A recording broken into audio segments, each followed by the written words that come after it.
بسم الله الرحمن الرحيم الحمد لله رب العالمين والصلاة والسلام على سيدنا محمد النبي الأمي وعلى آله وصحبه أجمعين. Dear brothers and sisters, Assalamu alaikum wa rahmatullahi wa barakatuh. Welcome you with the second part of your program Fatwa Live that comes to you from Houston, Texas.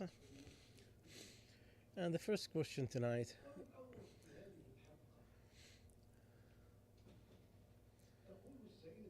the sister who's asking the rule about living trust. Is it allowed or not? This question is one of the major problems in this country. People ask about it and they're ignorant about it. If the person died and there is no arrangement before, his money is not going to go to the inheritance, or it's not going to be divided according to on his money. So from the tools that you can distribute everything toward Islamic directions, the living trust. So she's asking, what is the rule about putting the money in living trust? What is living trust? It's an arrangement, a legal arrangement. The person put his money or his estate during his life. He decides who's going to arrange it and who's going to benefit from it and what's going to happen to it after his death. He have full control of his money with that way. So he puts his money in a trust during his life. He decides who's going to manage it, who's going to benefit from it, and how it's going to happen after his death. Most of the time it's used to avoid all the wills going through courts and stuff like that. It is okay. The answer is okay if it is followed the Islamic Sharia. If there is a minor violation, it's okay. If it is during the person's life, he's not going to put all his money, he's going to put most of it.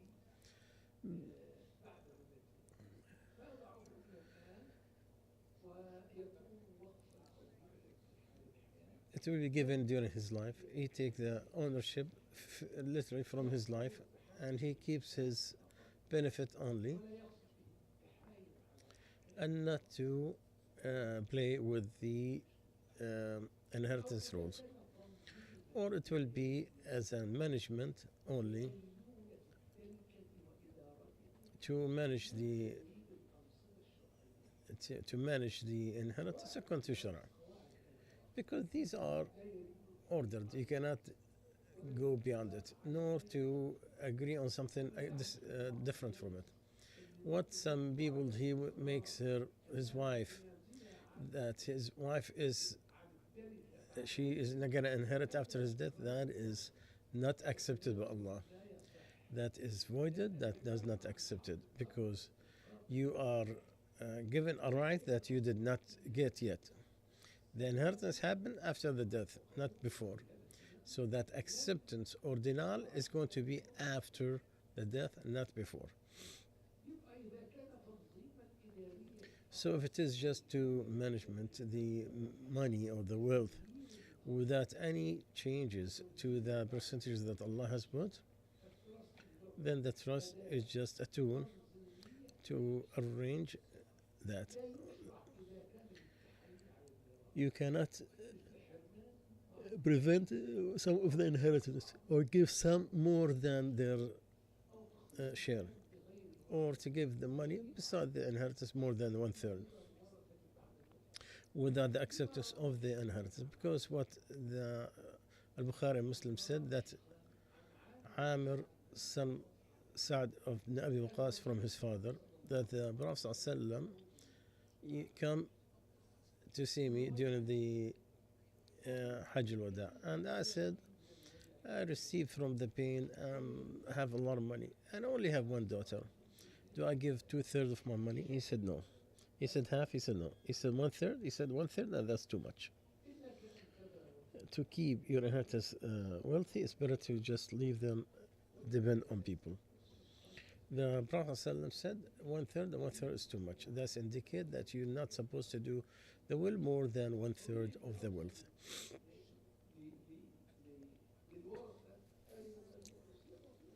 And if you give the will to the inheritance, that's not accepted because Allah has given everybody the rights from the inheritance. But outside the inheritance people, then it is one third, and one third is too much. A woman is asking, I'm a Muslim woman, what is it accepted Islam? And I'm hoping you can help me, guide me in the right direction. I was wearing the niqab at work for the past month or two, and the owner recently sent me a message asking me to remove it. I am not sure what to do. I thought they legally couldn't make that request, especially since it does not affect safety or interfere with my work in any way. Does wearing a niqab fall under my legal rights? Also, is the niqab face covering required for all Muslims women in Islam? Jazakumullah khair. First of all, my daughter, may Allah, inshallah, give you steadfast to bring good to you, everyone. Is the niqab one of the legal parts? No, you have to ask a lawyer, not me. You need to ask about the people expert in law. What I know, what has to do with the dress is it's a personal issue, but unless it affects the job that you are doing. So that's my understanding, but I'm a lawyer. But you have to talk to a lawyer to verify this issue. Now, from the Islamic point of view, covering the face is a disputed matter between the scholars. They are varying whether it is obligation or it is sometimes recommended. And the matter of ijtihad, of best effort, you don't deny the other person. It is required, it's recommended to take what is most garden. So in your matter, in your specification, there is nothing wrong of uncovering your face, especially in this environment that is attacking the woman with the niqab. And they are attacking chastity and goodness.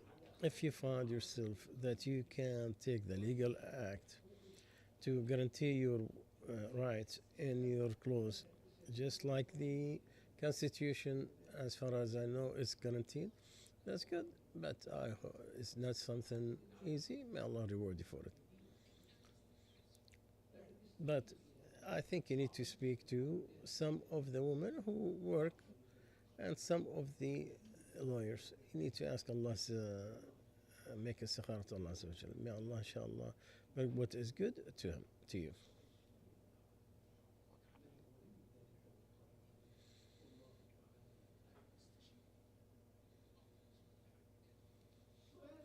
A question from Ibn Sina Foundation.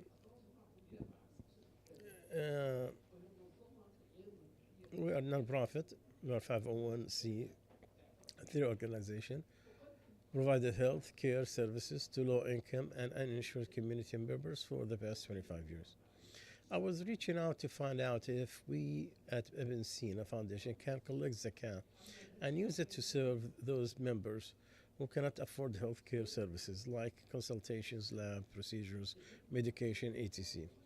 Your valuable advice and guidance will be highly appreciated in this regard.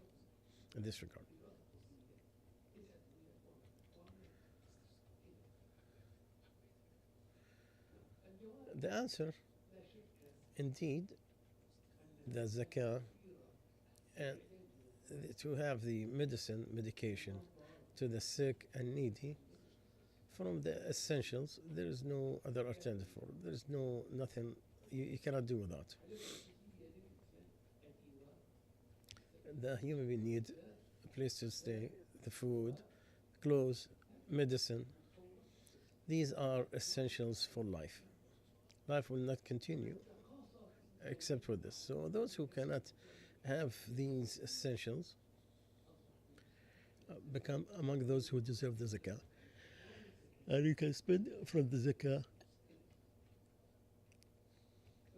So from Sharia point of view, there is nothing wrong of collecting money for zakah from the zakah and to spend it on this to the people who are needed with a separation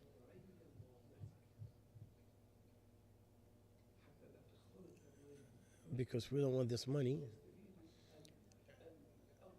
and the rich are using it instead of the poor and needy. So if there is a very clear way to verify who is rich, who is in need, then there is nothing wrong with that. Allah Azza wa Jal says, indeed the charity for the poor and needy. So to deserve it is not with the service is provided, but with the description of the beneficiary. So if he is poor and needy, then you can get the zakah for him to provide for his needs and essentials. And there's no doubt that with the zakah in the medication from the things are essentials to human's life.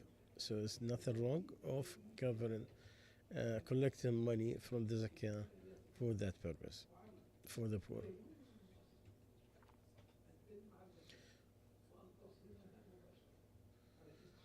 And they could do it on the consultations or any lab and surgeries of medicine.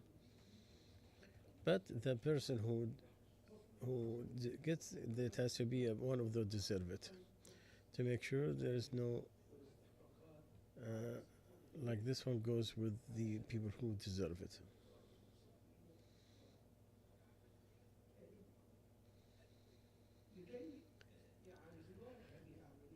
To make it successful, you have to verify those who deserve it, deserve that service.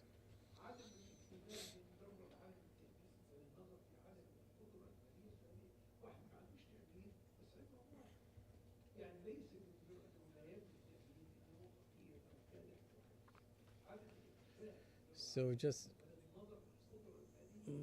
so you have to look at the financial capability, not just their claims.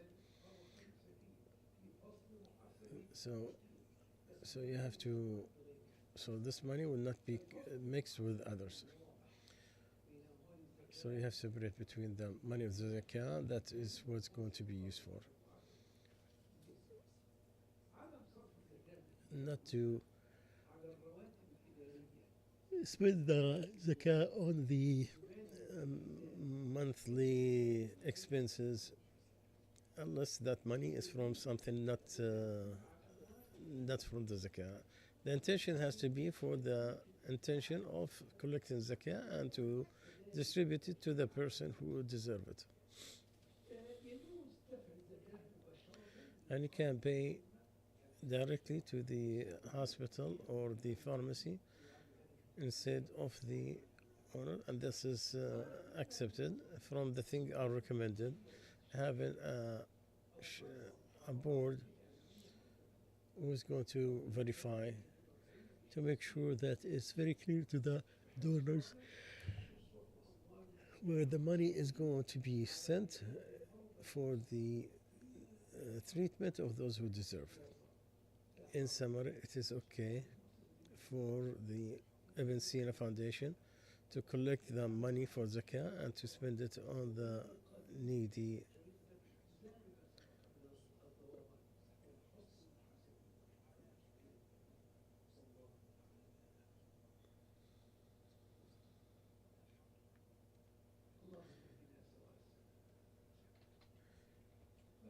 Another matter with Hajj.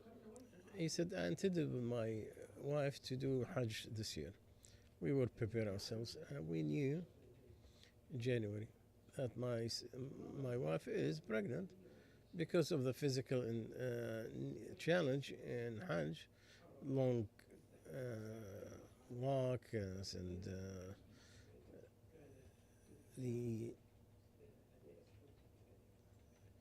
the heat and all of the stuff. So is this something going to be required? Maybe my wife cannot do the Hajj because she's pregnant, but I'm not pregnant. Am I required to go by myself? And then my wife will not have mahram for the future. And I don't know whether I'm going to be able to do it financially next year because the Hajj is going up big time. And I might not be able to go for Hajj for at least 5 years, and the shares and all the matters of that sort. So do I perform Hajj by myself?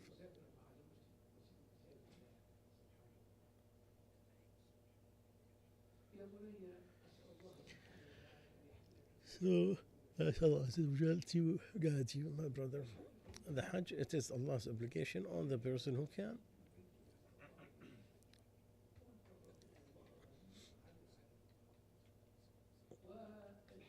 The Hajj, is it immediately or is there room? Well, what I think is whomever had the performance, let them do because they don't know what's going to happen to you. Yes, you might get poor or you won't be healthy. Maybe the visas will be cancelled. So take advantage.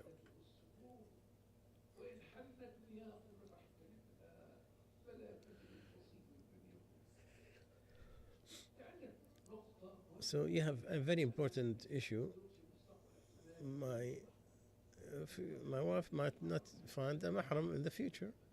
Well, she can go with a company that is safe, that we know. So it is allowed, that most of the scholars says, and that's the fatwa in Amjan.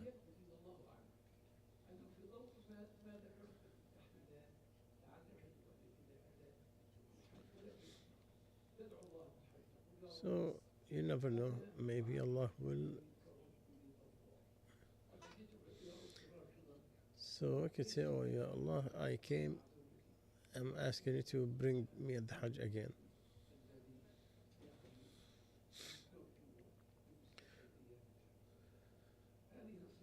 That's my advice, that you make the dua that Allah will allow you to with your wife and your son, unborn son yet. The final question: to cash the checks with a fee. I work in a company where we uh, cash checks. Somebody bring $1,000. They take 1%. That's 10.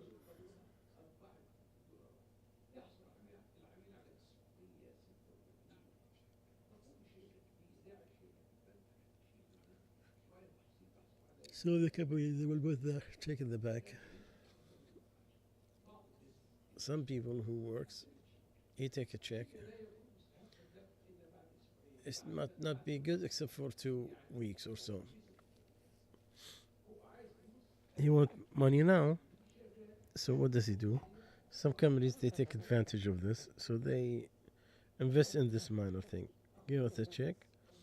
I'll take a commission and I'll give you the rest cash.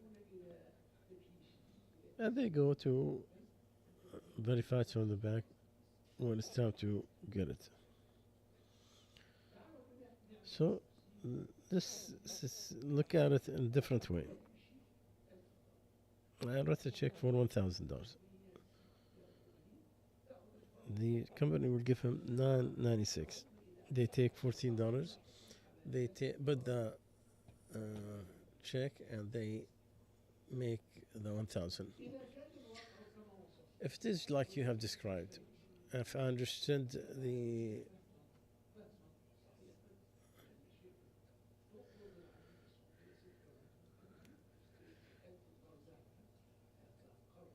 this is a loan that is with the increase.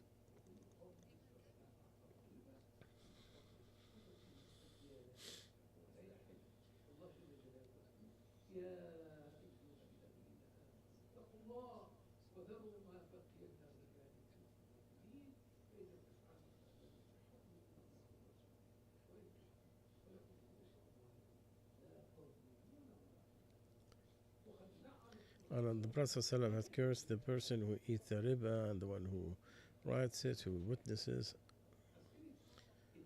So we go back to the questions of today. My sister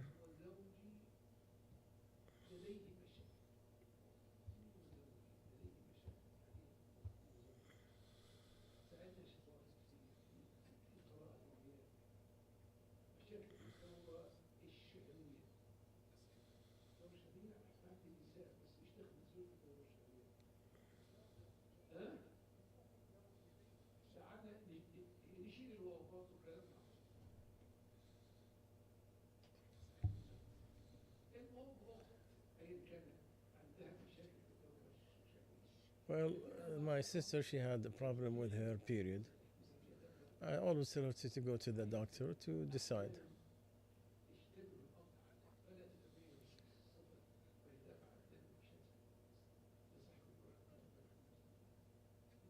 My sister-in-law have a problem with her period, and I always tell her to go to the doctor. And can you go to the doctor, Muslim? Well, I mean, the Muslims women, they know the difference between the period, because there is a smell, there's color, there's blood. Those who are confused, she could go to a doctor who is going to teach her to differentiate. Because the blood, is it from the period or from before? You have to look into the expert. It's one of the safest tools. And they will take you out of the confusion. But if she knows the period because of the blood and the smell, it is. So you do that with your knowledge.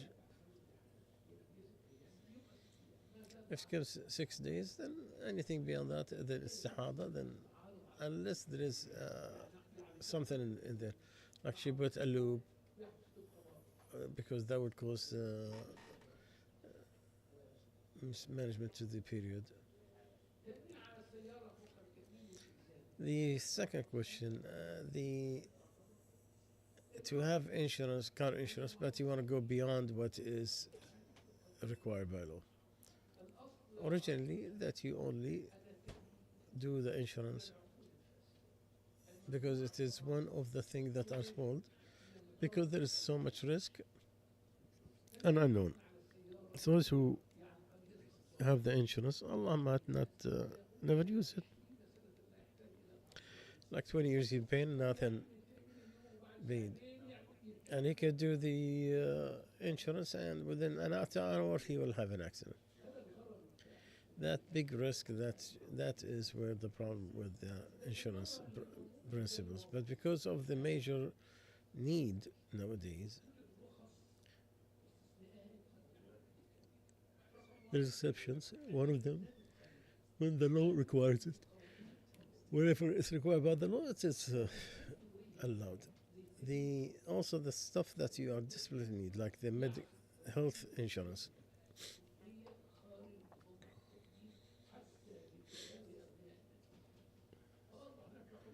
So there's real hardship to get the health outside the insurance.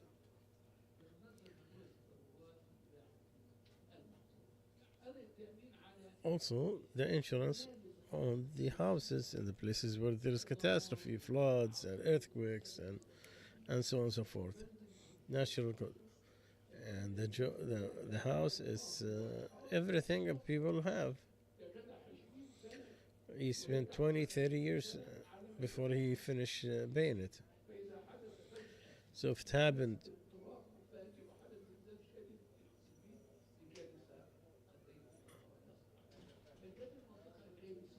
so if the area is this was going to happen, then it is allowed. But also the schools, you have kids who are running, somebody fall down or in very hard ice or water, and then the father would be angry, and he declared the war against the masjid and everybody that attends. So one of the ways is the insurance that is you have for the kids playing to avoid any kind of problems like that.